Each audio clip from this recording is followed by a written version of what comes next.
vamos a tener la oportunidad de escuchar los pensares y sentires de uno de los hombres de mayor hondura y más sabios, más profundos, porque en la vida,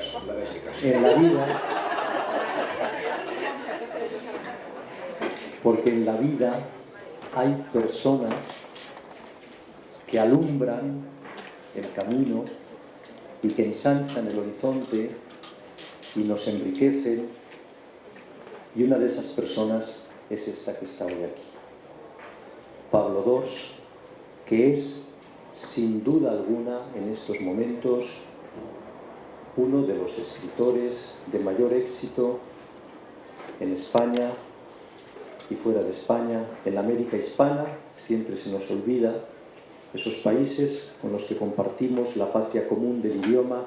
Allí lo adoran. Un escritor traducido a muchísimos idiomas y sobre todo un novelista, un ensayista, un pensador, como les decía al principio de estas palabras, de hondura, de pensares verdaderamente profundos. Y con él vamos a hablar de muchas cosas. Vamos a hablar fundamentalmente de su última novela, que está aquí, Contra la Juventud, que es verdaderamente lo que nos convoca en esta mañana vallisoletana, aquí en la Feria del Libro. Vamos a hablar también de todo lo que ustedes quieran, hasta donde alcance el tiempo, de sus otros libros, del olvido de sí, de la biografía del silencio, que Sendino se muere, ese pequeño libro del que a mí, cuando voy a muchos sitios, siempre hay alguien que me habla con un libro tan pequeño, pero que sin embargo ha causado tantísimo impacto.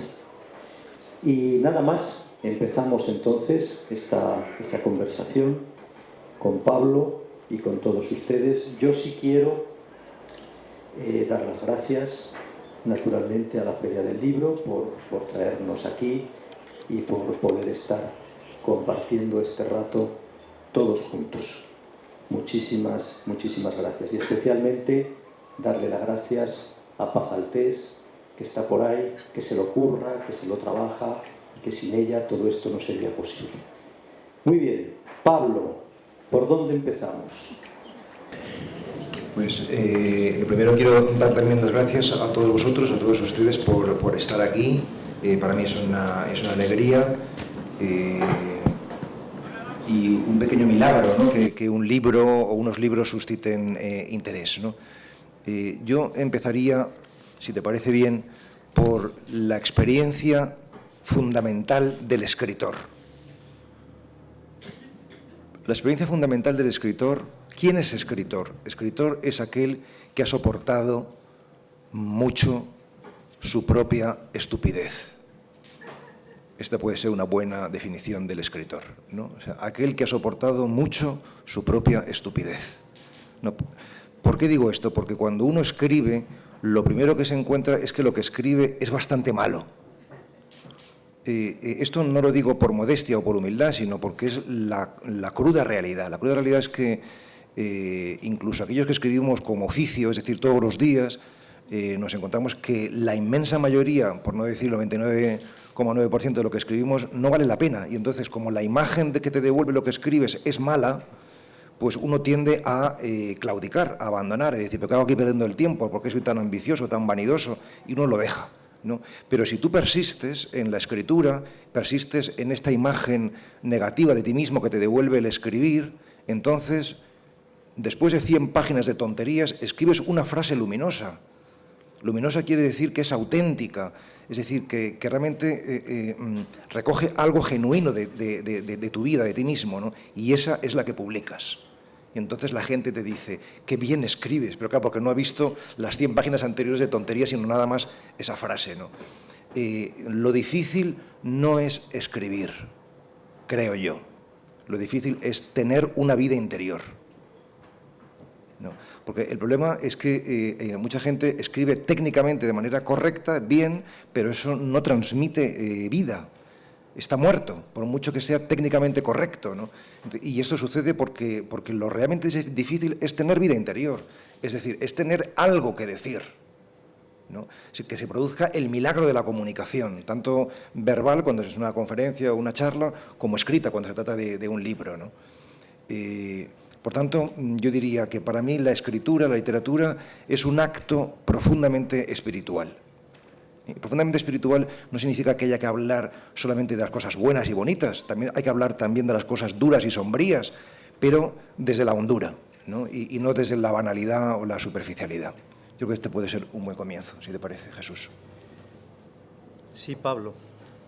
Vamos a ver, coincido contigo en eso, pero a mí me parece que además de esa vida interior, ese nada para afuera, todo para los adentros. Pablo Dors es un hombre de esos, de nada para afuera, todo para los adentros, como Teresa de Cepeda.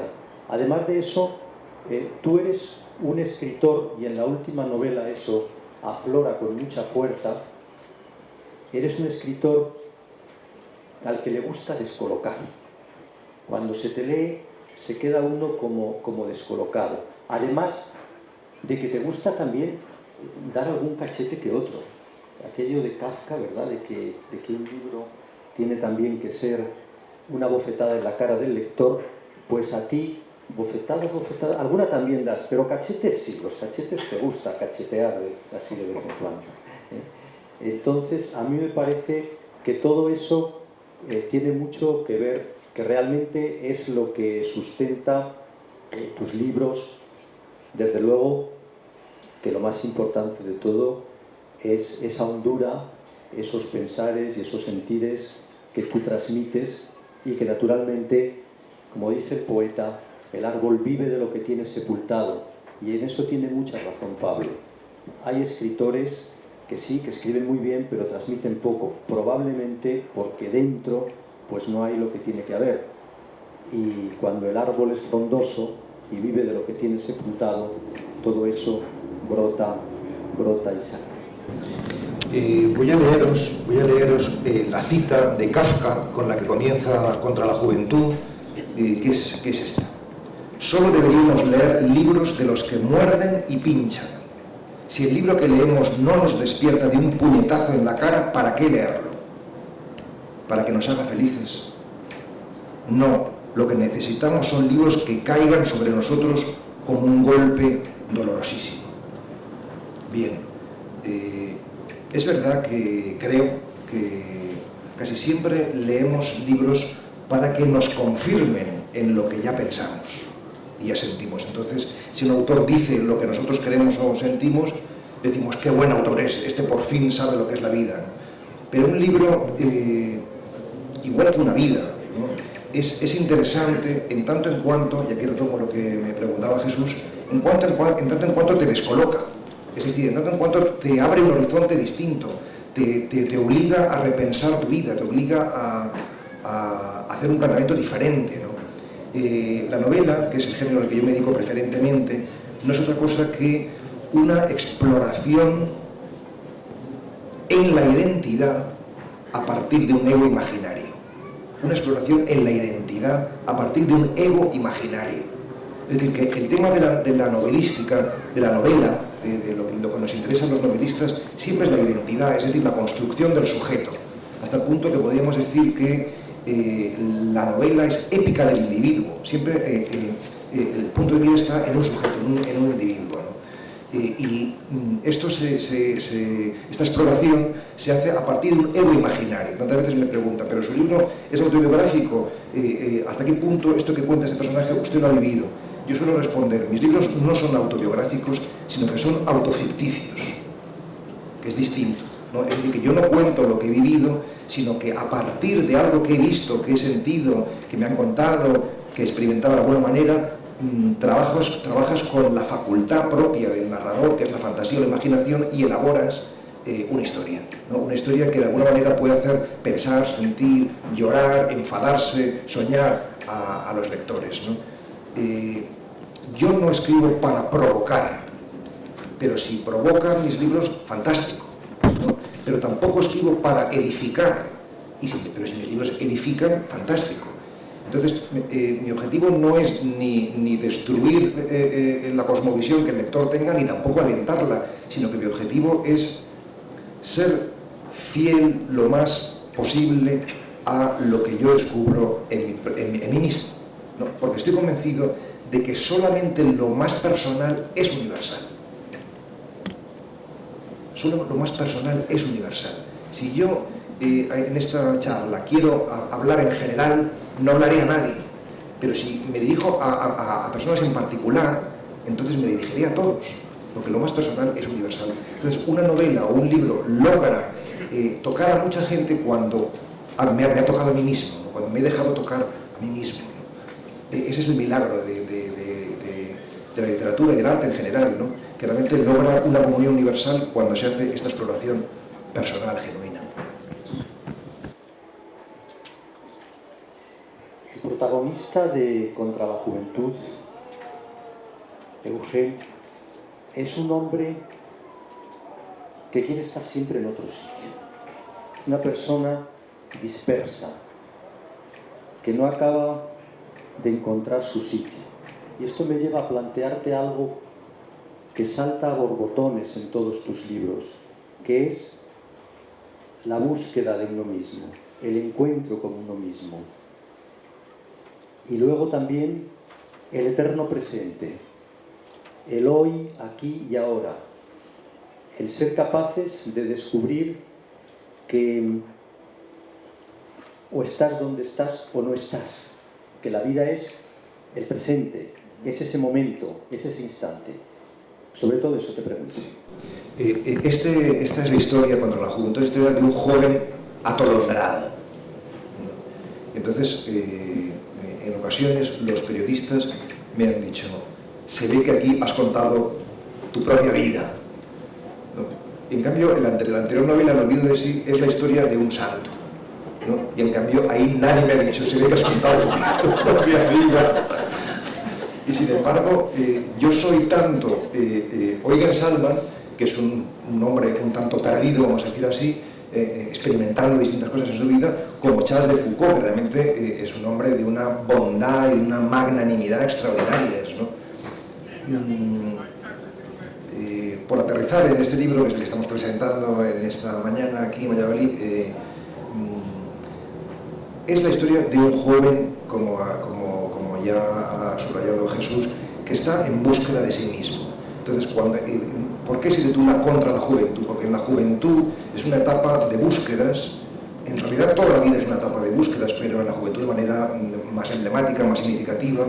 En esas búsquedas o ensayos se cometen muchos errores, ¿no? Y esos errores tantas veces nos hacen daño a nosotros mismos y hacen daño a los demás, ¿no? Y por eso precisamente el título, Contra la Juventud, porque es una etapa donde se hace mucho daño, sin querer y a veces queriendo, ¿no? Esto no significa que después de pasar la juventud ya no se cometan errores, porque la naturaleza humana, en mi opinión, es errática, es decir, siempre cometimos errores, ¿no? Pero quizás en la juventud de manera más clara, ¿no? más evidente, ¿no? También se podría haber titulado este libro, en vez de Contra la Juventud, El juego del ser, que es un título muy kunderiano, porque en definitiva lo que busca este personaje es ser, ¿no? Y como todavía no sabe bien quién es, pues va experimentando, va probando distintos personajes, ¿no? Bien es lo que puedo decir sobre esa búsqueda en la novela, ¿no? La juventud, Pablo, me lleva a plantearte un tema que a todos supongo que nos interesa, que es el sufrimiento. Porque en contra de lo que se piensa, y esto se ve con mucha claridad en esta novela y en este personaje, el protagonista, en Eugene, la juventud es un periodo en el que se sufre mucho. Eso de creer que los jóvenes no sufren es absolutamente falso. En la juventud se sufre muchísimo. Y te planteo este tema, te planteo el tema del sufrimiento, el sufrimiento no solo en la juventud, naturalmente que sí, dentro del contexto de la novela, pero en un contexto mucho más amplio.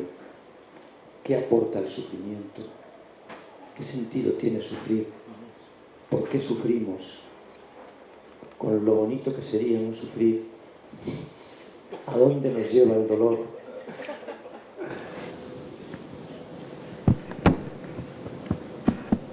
Bueno, amor y dolor, en mi opinión, son las dos caras de la misma moneda. Yo soy sacerdote católico y me toca presidir de vez en cuando funerales, ¿no? Entonces veo a la gente pues en ocasiones llorando, ¿no?, por la pérdida de un ser querido, y suelo decir lo siguiente: es triste llorar porque se ha perdido a un ser querido, pero es más triste no llorar porque eso significa que no se le ha querido, ¿no? Es decir, que las lágrimas reflejan no solamente el dolor, sino el amor. No lloraríamos si no amáramos, ¿no? Tenemos una visión del sufrimiento o del dolor muy oscura, ¿no? Pero la realidad es que el dolor o el sufrimiento bien vividos son ocasiones de crecimiento personal extraordinarias. De hecho, si nos preguntáramos qué es lo que más me ha enseñado en la vida, dónde he aprendido yo más, seguramente diríamos alguna experiencia de dolor. Cuando me separé de mi pareja, cuando perdí el trabajo, cuando mi hijo sufrió un tal accidente. Es decir, las experiencias dolorosas son las que más nos enseñan, hasta el punto que el dolor es nuestro principal maestro. Es una afirmación que hago en Biografía del Silencio. El dolor es nuestro principal maestro, ¿no? Se trata de aprender, yo creo que la vida en buena parte es para eso, que toda adversidad es una oportunidad, ¿no? Pero hay que atravesarlas, ¿no?, esas adversidades, ¿no?, para que sean oportunidades, ¿no? Yo soy un practicante de meditación. Eso significa que todos los días hago un tiempo prolongado de silenciamiento interior y exterior, sobre todo interior, y lo que uno aprende justamente en la meditación es a no huir de las propias sombras, a no huir del dolor, sino atravesarlo y convertirlo en ocasión de crecimiento, ¿no? Pero se trata de atravesarlo. Entonces, bueno, en el caso de mi producción literaria, pues hay libros más luminosos, como por ejemplo El olvido de sí, ¿no?, que es un libro de una persona que ya ha sido muy purificada y por tanto es una persona muy luminosa, y libros, digamos, donde el dolor o la contradicción pues se muestra más, como es Contra la juventud, ¿no? Así como el ensayo, por ejemplo, de Biografía del Silencio, pues pretende ser el magisterio de la certeza, la novela pretende ser el magisterio de la incertidumbre. Es decir, que el ensayista pretende decir que las cosas son como él piensa que son, y en cambio el novelista muestra que la vida no se deja domesticar, que somos contradictorios, que somos ambivalentes, que recoge esta incertidumbre que nos caracteriza, ¿no? También suelo decir que el ensayo es el género dictatorial y la novela es el género democrático, ¿no?, por excelencia, ¿no? Dictatorial porque el ensayista no puede por menos de identificarse con lo que dice su ensayo. Cuando tú escribes un ensayo, tú estás diciendo tu opinión. Tú lees el ensayo de la persona y dices, esta es la opinión de este señor. Pero en la novela no es así. Es decir, que lo que dice la novela no es en absoluto lo que piensa su autor. Una novela es una casa común en la que entran personajes muy contradictorios. Puede entrar desde un santo hasta un pecador, puede entrar desde un asesino hasta un altruista, y ambos tienen su lugar. Entonces, justamente esta convivencia de pluralidad, de personajes plurales en un mismo texto, es lo que hace que la novela sea el género de la modernidad, por excelencia, el género democrático, ¿no? Y por eso es el género también en el que yo me muevo más a gusto, ¿no? Porque creo que la verdad no es una posesión. Quien se crea en posesión de la verdad está perdido, se convierte en un fanático, sino que la verdad es un camino, ¿no? Y el camino lo hacemos juntos, y por tanto cada uno puede aportar su visión. Quien no ha sufrido no sabe de nada, decía San Juan de la Cruz. Por cierto, Pablo, estamos a la espera de un libro sobre ese frailecillo de risa, que es como le llamaban los calzados, como tú sabes, algo así como el olvido de sí, pero que sea el protagonista, en vez de Charles de Foucault, que sea San Juan de la Cruz, que sea ese frailecillo de risa. Le dejo la inquietud. No sé si quiere yo que lo escriba, pero Le dejo la inquietud. El sufrimiento, el dolor. Vamos a hablar mucho de la alegría también, del silencio, de la soledad. Pero yo quisiera detenerme ahora en la muerte. Tal vez la única realidad a la que todavía se le tiene en esta sociedad un poquito de respeto, ¿no? A veces ni eso, pero lo único que todavía pues cuenta un poco y ante lo que no se hace burla y no se hace chiste: la muerte. Porque tú, ya lo has dicho hace un momento, Pablo, eres sacerdote, eres capellán de un hospital, has visto morir a mucha gente en tus brazos, has acompañado a muchos en ese tránsito de un lado al otro. Yo sobre esto de las muertes, de la muerte tengo una teoría, Pablo, y es que los muertos no existen, es mentira, no hay muertos, estamos todos vivos, solo que unos están a un lado y otros a otro, pero no es verdad, no hay muertos, es mentira. Cuando les digan que hay muertos, no se lo crean, desmiéntanlo, es mentira, no hay muertos, hay solo vivos. Bueno, pues tú, Pablo, que has visto morir a tantos, bueno, una de ellos fue África Sendino, ese libro tan maravilloso que escribiste con sus reflexiones y con sus notas que ella misma te dio. ¿Cómo ves tú la muerte? ¿Cómo morimos? ¿Qué sienten las personas en ese instante, en esos días, en esos meses en los que se dan cuenta de que aquello se acaba, de que llega al final? ¿Cuál es la reacción? Cuéntanos.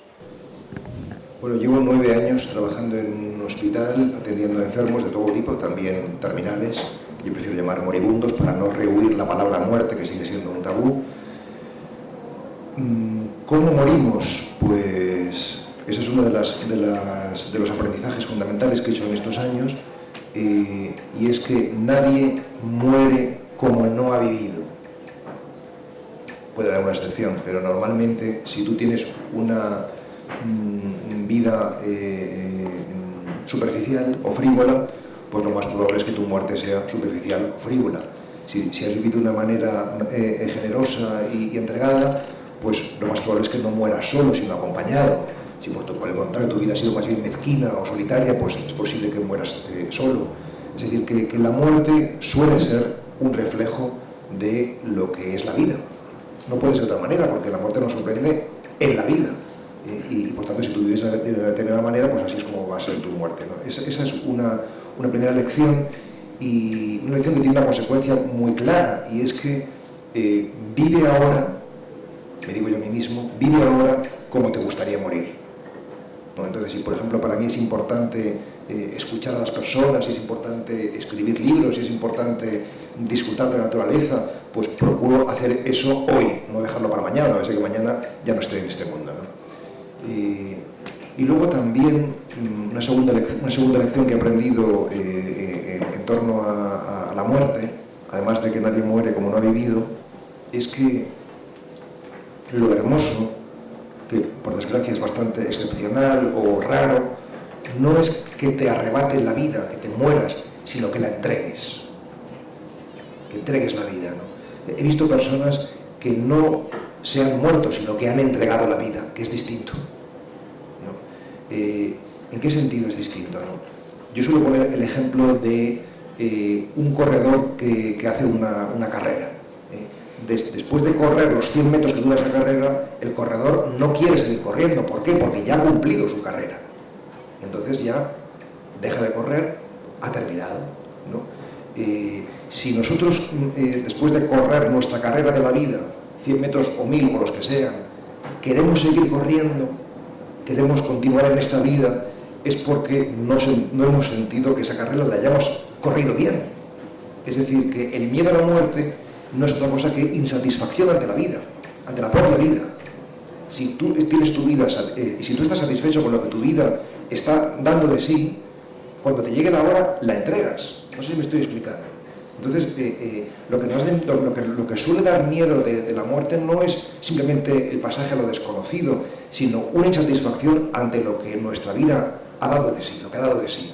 Pero si estamos satisfechos, la vida la entregamos. Y yo he visto a gente que ha entregado la vida con esta soberanía, con esta libertad, y eso es emocionante. Y yo me he dicho a mí mismo, yo quiero morir así. Cuando me llegue la hora, sea mañana o dentro de 20 años, entregando, ¿no? Y por tanto es importante vivir ya desde ahora con consciencia, con libertad y con generosidad,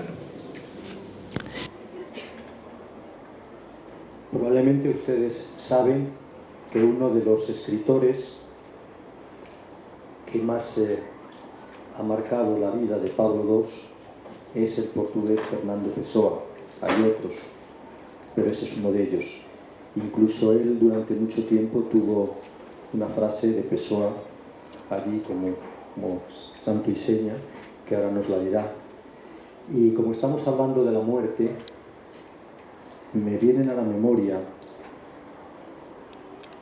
unas palabras que se encontraron escritas por Fernando Pessoa en aquella arca en la que salieron tantos y tantos papeles, y había unas palabras que él había escrito que estaban allí junto a otras que no se sabe muy bien si correspondían a... había escuchado en algún sitio, eran suyas, y que tienen que ver con la muerte, y que dicen así: Eu quero que o meu caixão tenha uma forma bizarra, a forma de un curaçao, a forma de una guitarra. Yo quiero que mi ataúd tenga una forma distinta, la forma de un corazón, la forma de una guitarra. ¿Tú quieres eso, no, Pablo? Dices unas cosas.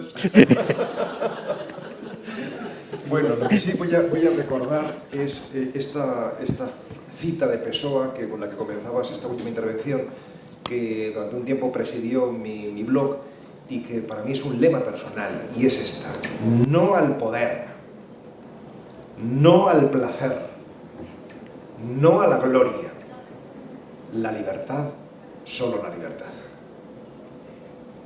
Toma ya. Este toma ya no lo dice Pessoa, evidentemente, ¿no? Pero no al poder, no al placer, no a la gloria, que son las tres tentaciones básicas del ser. Pero el ser es libertad, ¿no? No debemos dejarnos seducir o tentar o engañar, ¿no? por paraísos del poder, del placer o de la gloria, ¿no? Que son muy seductores, pero que no nos dan la satisfacción vital que buscamos, ¿no? O sea, la satisfacción vital que buscamos solamente nos la da nuestra propia conciencia, ¿no? A mí puede haber mucha gente que me diga, tu libro está muy bien, si yo no estoy convencido de que esté muy bien, no me sirve. Si estoy convencido, sí, claro, entonces lo confirma, ¿no? Y me da satisfacción, me da alegría, ¿no? Que otros puedan también reconocerlo, compartir, pero es la fidelidad a la propia conciencia el valor máximo, en mi opinión, ¿no? Y de hecho, los que para mí son santos de mi devoción, Charles de Foucault, Mahatma Gandhi, Simone Weil, son estos tres iconos en el siglo XX, son personas que han sido extraordinariamente fieles a sí mismas, ¿no? Y con humildad, pero con rotundidad, yo quiero moverme en esa misma estela, ¿no? Yo creo que Pessoa, por empalmar con esta intervención de Jesús, Pessoa fue un hombre muy fiel a su conciencia, y por eso fue un grandísimo escritor, ¿no? Y otro grandísimo escritor que para mí también es un emblema, ¿no? Un modelo en este sentido, es Kafka, ¿no? Al cual este libro, Contra la Juventud, rinde homenaje de manera explícita, porque se le cita muchas veces, todos los capítulos van precedidos de algunas citas literarias de sus obras, y en toda la novela hay un fantasma kafkiano, ¿no? Que es el que de alguna manera está provocando que las cosas que sucedan como suceden, ¿no? ¿Por qué me interesa tanto Kafka o Pessoa, ¿no? Porque son ambos escritores profundamente espirituales. No son escritores simplemente mentales o psicológicos, sino profundamente espirituales, ¿no? ¿Y qué significa espiritual? Espiritual significa que no se puede explicar de manera racional satisfactoriamente. Es decir, que hay algo que excede, que hay algo que transciende, que transgrede, que va más allá de nuestra posible explicación mental o racional, ¿no? ¿Cuándo sabe un escritor que no es simplemente mental, sino que es espiritual? Yo suelo decir, un escritor es espiritual cuando la escritura es para él o para ella una actividad manual, un oficio manual, ¿no? Es decir, la escritura, antes que un arte, es un oficio manual. Porque lo único que tiene que hacer es coger un bolígrafo o una pluma y mover la mano, ¿no? Es decir, yo no pienso una idea y luego la escribo. Porque si pensaba una idea y luego la escribiera, sería una actividad fundamentalmente mental. Sino que yo escribo y al escribir me encuentro la idea. Entonces, eso significa que la escritura es una actividad fundamentalmente manual. La mano es mucho más inteligente que tu cabeza. Yo cuando escribo un libro con este espíritu, dejándome llevar por la mano, luego lo releo y digo, pero qué bueno es. Pero no soy yo el bueno, sino que el bueno es la mano. Es decir, que la mano es mucho más inteligente que la cabeza, que tu interior es mucho más sabio de lo que tú imaginas, pero lo que hace falta es fiarse de ello, arrojarse a ese precipicio, no querer manipular la escritura, no querer adoctrinar o no querer enseñar, sino es un acto de confianza. La escritura es como el amor, es un acto de confianza, o como la fe, es un acto de entrega, ¿no? Al menos estas tres actividades, el arte, el amor y la espiritualidad, son fundamentalmente cuestiones de confianza. Si tú confías, te entregas, te lanzas, pueden ocurrir dos cosas: que te estrelles, una posibilidad, o que vueles, segunda posibilidad, ¿no? Pero claro, solamente vuelan aquellos que se han estrellado muchas veces. Entonces, claro, igual que solamente aciertan o solamente son sabios de verdad aquellos que se han equivocado muchas veces. Por tanto, es importante equivocarse, es importante estrellarse, porque solamente así podremos volar, podremos acertar. ¿Estarán de acuerdo ustedes conmigo en que si hay un escritor que realmente ayuda a buscar, a encontrar sentido, y lo hace desde la libertad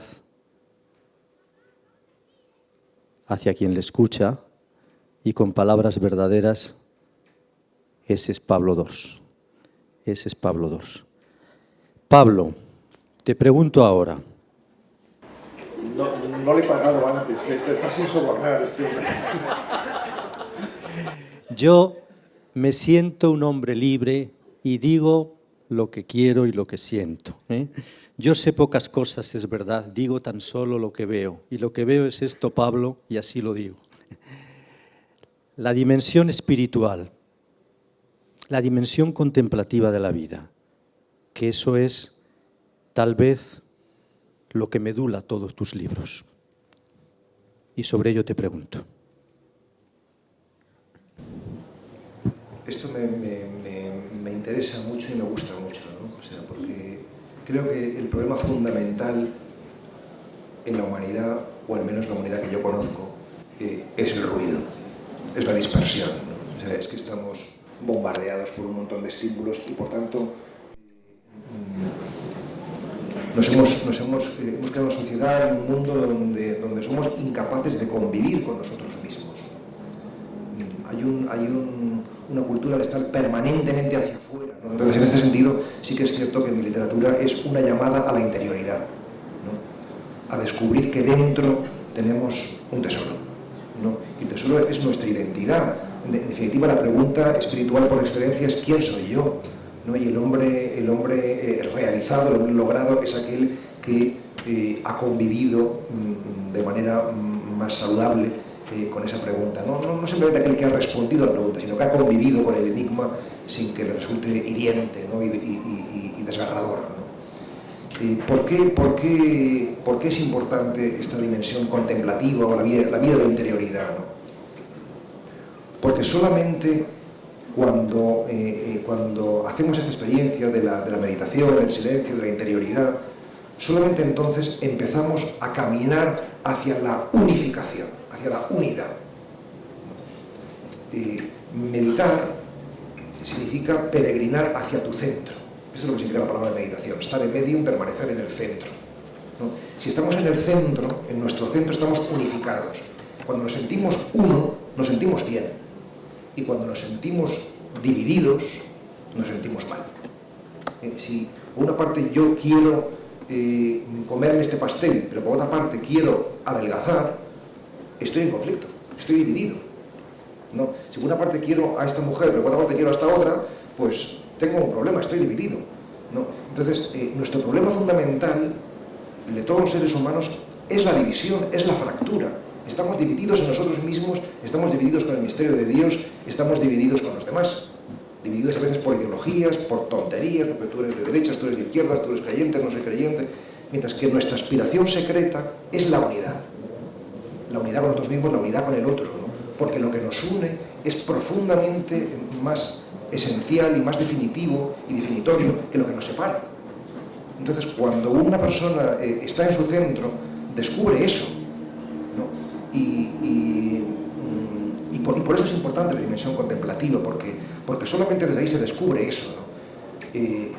Toda novela, todo libro, consciente o inconscientemente, es un canto a la fractura o a la división en la que vivimos y un canto a la nostalgia por la unidad perdida, ¿no? Es decir, que todas las historias son historias de rupturas, de fracturas, de divisiones, pero también de el sueño de la unidad, ¿no? La aspiración de la unidad, ¿no? Y en el fondo leemos para eso, leemos para que nos cuenten la fractura en la que vivimos y para que nos alimenten el deseo de vivir unidos, de ser uno. Esto es lo más importante, lo que tengo que decir en absoluto. O sea que aquí podríamos ya cerrar el asunto, si me parece bien. Pues no estoy totalmente de acuerdo.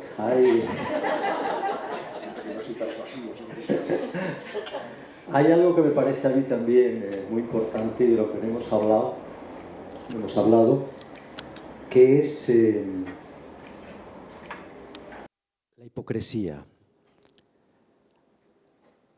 la maledicencia,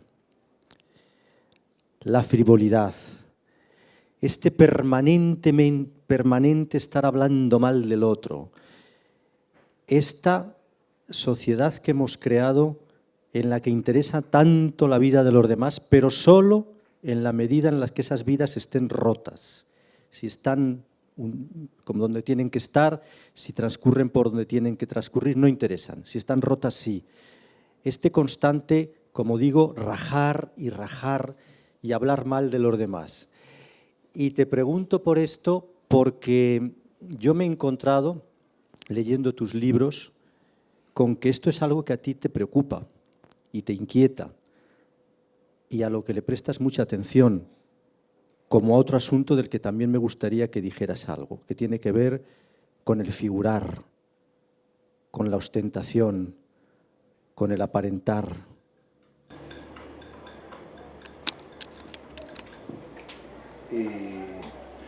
Los labios hablan de lo que está lleno el corazón. Puede ser un buen titular para la prensa. Los labios hablan de lo que está lleno el corazón. Si tú estás hablando permanentemente de cosas desagradables, es que tu corazón está podrido.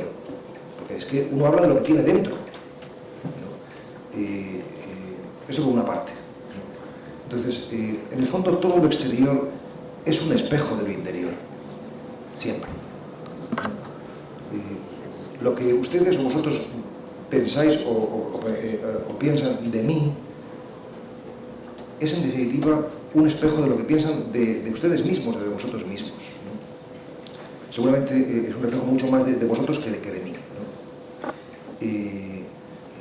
En la prensa, en portada, saldrá el ferrocarril que descarrila, pero no saldrán los 99 ferrocarriles que hoy llegan puntuales a su destino. Entonces, esto significa que el mal o la sombra tiene un poder de querer estar en primera fila mucho mayor, pero el bien, esos 99 ferrocarriles que llegan a la hora, es mucho mayor. Entonces, si nosotros lo que vemos en la sociedad es fundamentalmente malo y no bueno, es porque nuestra mirada está pervertida. El problema no es la realidad, el problema es nuestra mirada. Porque la realidad es que hay mucha más belleza, bien y verdad que horror, crueldad y oscuridad. De verdad que es así. Es decir, entonces, ¿por qué no lo vemos? Porque tenemos una vida interior, espiritual, y no estoy hablando de religión necesariamente, ínfima, porque estamos subdesarrollados espiritualmente. Entonces, necesitamos purificar la mirada, purificar el oído, purificar el corazón, para ver, oír y sentir realmente lo que pasa. O sea, nos hacen creer que el mundo es un horror, pero el mundo no es un horror, el mundo es una maravilla. Por supuesto que hay horrores, no lo vamos a negar, y hay horrores brutales, pero también hay maravillas increíbles, ¿no? Claro, hay tantas cosas que se podrían decir sobre esto, ¿no? O sea, cualquier rostro humano, si lo miras durante un cierto tiempo, siempre pensarás, qué rostro más feo. Pero si lo miras más tiempo, descubres la belleza de ese rostro, aún de los más desfigurados, ¿no? Entonces se trata de saber mirar, ¿no? La vida interior, la vida espiritual, o como queramos llamarla, la meditación, es una escuela para aprender a ver las cosas, ¿no? Nosotros nos creemos que la vida es sota, caballo y rey, pero la vida no es sota, caballo y rey, la vida es toda una baraja enorme. Nosotros nos hemos creído que ya controlamos, que ya sabemos de qué van las cosas. No sabemos nada, o sabemos muy poco. La actitud fundamental para ser escritor, para ser persona, es la actitud discipular, es decir, querer aprender, ¿no? Tener esta capacidad de receptividad, en la medida en que somos discípulos, vivimos la vida con interés y con alegría, porque nos vamos enriqueciendo, ¿no? ¿Quién es el verdadero maestro de la literatura, de la religión, de la sabiduría, de la vida? ¿Quién es el maestro? El verdadero discípulo, el que está siempre aprendiendo, el que tiene la alegría de incorporar cosas nuevas, ¿no? Y visiones nuevas, ¿no? El que no se solidifica, ¿no? Sino que es capaz de ir cambiando y transformándose en razón de los descubrimientos que va haciendo cada día, ¿no? Esta misma charla es interesante en tanto en cuanto esté creada en este momento. Si yo estoy leyendo un texto o repitiendo cosas sin creérmelas, no es interesante, es aburrido, está muerto. Está muerto, ¿no? Gran parte de la comunicación humana o de literatura no logra este fin porque no supone ningún riesgo personal. Solamente hay comunicación, hay vida, hay literatura cuando hay riesgo personal, cuando realmente corres el riesgo de que te tiren tomates y que digan, este tipo no me convence. Pero si apuestas, se posibilita este milagro, ¿no? Bueno, yo creo que es más que suficiente. No estoy seguro de que sea suficiente. Ahora, cuando decías estas cosas, Pablo, de que nos creemos que controlamos, que en fin, no controlamos nada, por supuesto, pobre de nosotros, y decías esto del permanente aprender y del discípulo, pues yo me acordaba otra vez de Pessoa, porque Pessoa está muy unido a mi vida, y me acordaba de algo que dice, que alguna vez te he comentado ya: eu non sou nada, eu nunca serei nada, aparte isto, teño en mí todos os soños do mundo. No soy nada, nunca seré nada. Dicho esto, tengo todos los sueños del mundo.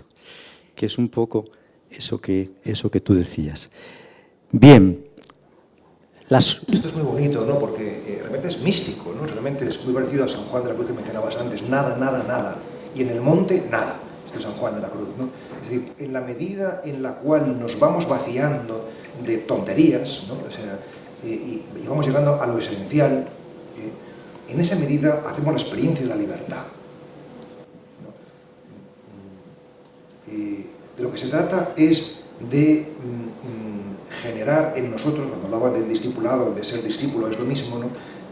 La capacidad de acogida y de receptividad. Entonces, cuanto más grande sea nuestra copa, más vino puede entrar. El vino de la alegría, ¿no? Más vida puede entrar, ¿no? Por lo tanto, a nosotros nos compete que nuestra copa sea cada vez más amplia. ¿no? Con más capacidad de acogida, ¿no?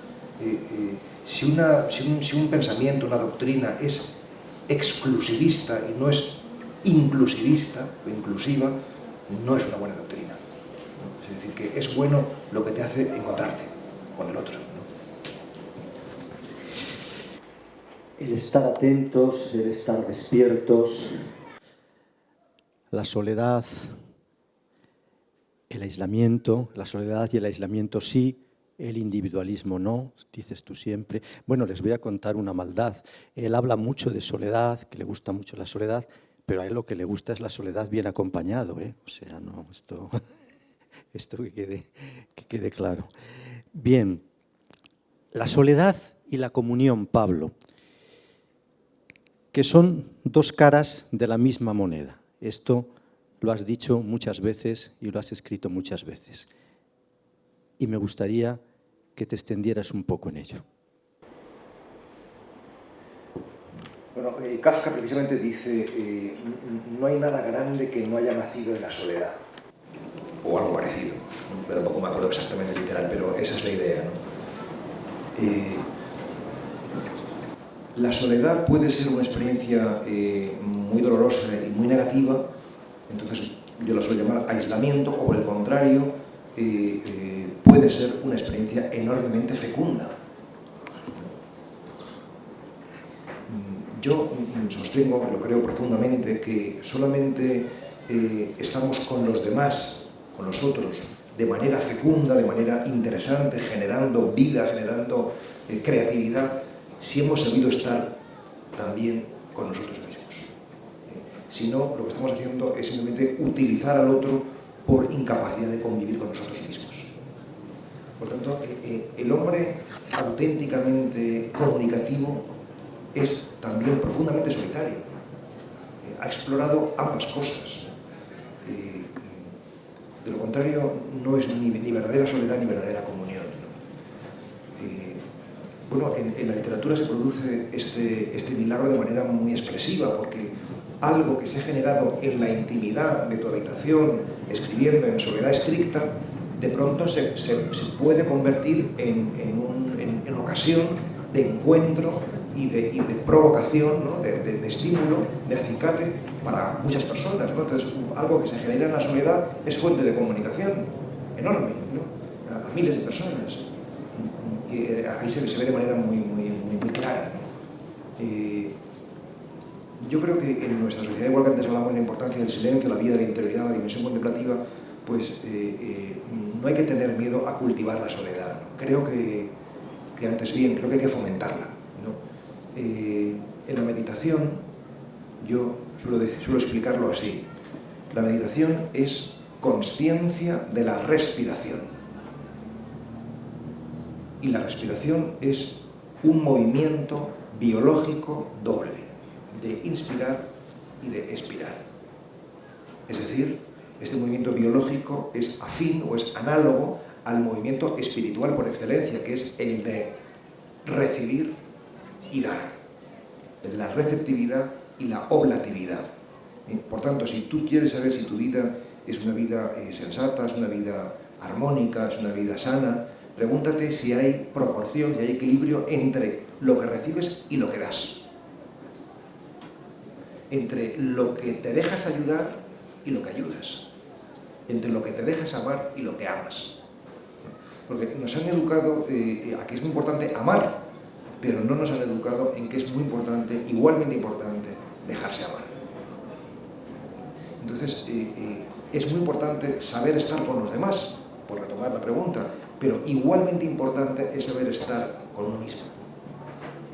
Porque nadie puede dar lo que no tiene. Nadie puede dar lo que no tiene. Entonces, tú no puedes dar escucha al otro si no has sido capaz de escucharte a ti mismo. O sea, este es uno de los problemas fundamentales, creo yo, del ser humano, ¿no? Y es que no nos escuchamos. No escuchamos a los demás porque no nos escuchamos a nosotros mismos. Entonces, la meditación no es nada esotérico, la meditación es simplemente una escuela para aprender a escucharse a uno mismo. Entonces, en la medida en que lo haces, te capacitas capacitas para escuchar también al otro. Y cuando escuchas al otro, es el estupor y la maravilla, porque descubres que el otro eres tú, es tu familia. Y esa es la experiencia espiritual por excelencia, ¿no? Descubrir que somos uno, que somos una familia.